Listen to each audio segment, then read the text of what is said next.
নবীজি বলছে যদি কেউ ক্ষমা চাওয়ার পরে কোনো কেউ যদি ক্ষমা না করে, সেজন্য আমি নবীর সুপারিশ আশা না করে।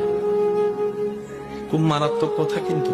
সেজন্য নবীজি বলছেন, হে আমার উম্মত, যা জামিলা হয়েছে, যার সাথে হয়েছে, তুমি ক্ষমা করে দাও, তুমি ক্ষমা করে দাও। সে ক্ষমা চাক না চাক, তুমি মাফ করে দাও। তুমি যদি মাফ করলে তোমার ইজ্জতের কমতি হয়, আমি মুস্তাফা থেকে হাসরের ময়দানে তোমার ইজ্জত বুঝে নিও।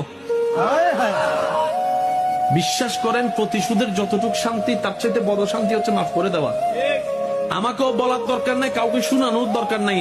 আপনার জীবনের সবচেয়ে বড় শত্রু যে ইনডোর হোক, আউটডোর হোক, ঘরের হোক, বাহির হোক, যার সাথে আপনার বনেও না, যার সাথে চেহারা দেখতে ইচ্ছে করে না, এরকম কেউ থাকলে শুধু মনে মনে আমার দিকে তাকাই হলো কথাটা রাখার জন্য, শুধু মনে মনে বলেন, যা তোর মাফ করে দিলাম।